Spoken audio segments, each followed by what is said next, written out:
Some people say that President Joe Biden is doing a terrible job. They say that Biden is failing to achieve what he planned to do. Some say he's too old and hence too slow to realize that he's failing. But we don't think so anymore. Biden is not failing. He's winning. He has picked up from where Obama left and he's doing the perfect job to continue Obama's legacy and demolishing Trump's. Attaboy. Good old Joe has understood the assignment. So if you see new and old wars flaring up in the Middle East all at once today, you know who to thank. Hi and welcome to TFI Global, the foreign affairs and geopolitical analysis arm of the TFI Media Group. I'm your host Atul Mishra, and in this video I will tell you how the Algeria versus Morocco conflict is heating up and leading to a war in North Africa. Let's begin. Former US President Donald Trump loved peace. However, his successor Joe Biden hates peace and loves armed conflicts. Take the example of Morocco and Algeria. The two North African countries were locked in a long-standing conflict over the territory of Western Sahara, which is presently controlled by Morocco. Trump had managed to cool down the situation by recognizing Morocco's claims over Western Sahara. However, Biden is destabilizing the situation by reversing Trump's policies and emboldening Algeria. Over the past 2 months, tensions have been escalating between Algeria and Morocco, and the two countries are now at the brink of a big conflict. The conflict between Morocco and Algeria is rooted in French colonialism dating back to the 19th century. During this period, Morocco became a French protectorate and Algeria became a French colony.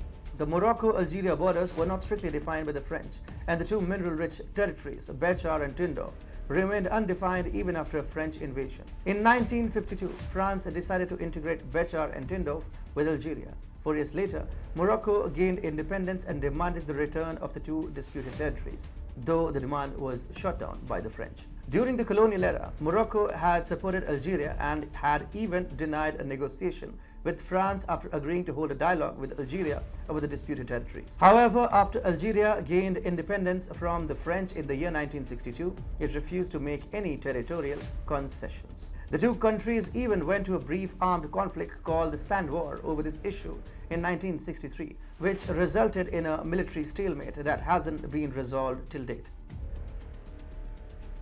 As if the Sand War wasn't enough, Spain vacated the Spanish Sahara, now called Western Sahara, in the year 1975. Morocco staked claim over the region, and Spain, which was clearly not in the mood to fight a battle over territorial claims, allowed Morocco to take over without really caring much about what the local Sahrawi people wanted. Western Sahara soon became a geopolitical issue. Algeria wanted control over Western Sahara as the region gave it direct access into the Atlantic without having to go through the Gibraltar Strait, located near Algeria's enemy, Morocco. Therefore, Algeria decided to back the Sahrawi Arab Democratic Republic Polisario Front in a 16-year-long war against Morocco that has claimed thousands of lives till date. In 1991, there was a ceasefire and some hopes of peace. However, a civil war broke out in Algeria soon, and Algiers alleged that Rabat supported the armed Islamic group of Algeria, an Islamist terror group. The allegation was refuted by Morocco, but the relationship had already got fractured and the borders between the two North African countries were closed in 1994. Till date, the Algeria-Morocco border remains closed. On the other hand, Morocco itself supports a separatist movement in northern Algeria's Kabylia region, where the Kabyle people demand independence from Algeria. This has led to further diplomatic tensions between Rabat and Algiers. Meanwhile, foreign actors have got involved in the Morocco-Algeria tensions. While Morocco has emerged as a US ally, like other Arab kingdoms, Algeria became a Soviet ally due to its anti-colonial sentiment. Trump tried to undermine the Algeria-Morocco territorial tensions. Last year, Morocco normalized relations with Israel in exchange for the United States' recognition of its sovereignty over Western Sahara. Whatever the history of the region may be, Trump's decision discouraged the Polisario Front and ensured that Western Sahara was freed from the clutches of terrorists or so-called rebels. At the same time, getting Morocco to sign an Abraham Accord was a diplomatic victory for Donald Trump and the United States of America. However, after coming to power, Biden decided to undermine Trump's diplomatic exploits in North Africa and started a reversal of Trump-era policies. In August, Biden tweeted a map containing the White House logo that did not take into account the December 2020 recognition of Morocco's sovereignty over Western Sahara. The tweet was deleted later, but it had already emboldened Algeria and its militias in the disputed region.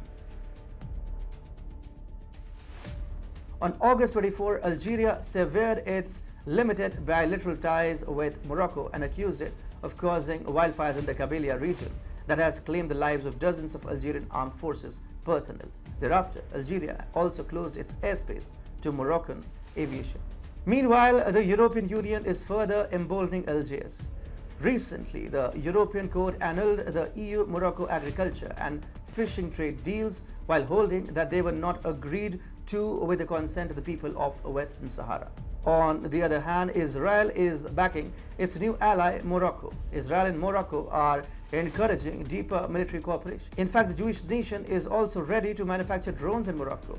At the same time, the Jewish nation can also help Morocco maintain pressure on the Biden administration for maintaining Trump-era policies instead of taking a new stance. Quite clearly, Algeria is acting like a truly belligerent nation, and it even has the backing of Turkey, a terror-promoting regime that can also help Algeria spread jihadist militants in the Western Sahara region.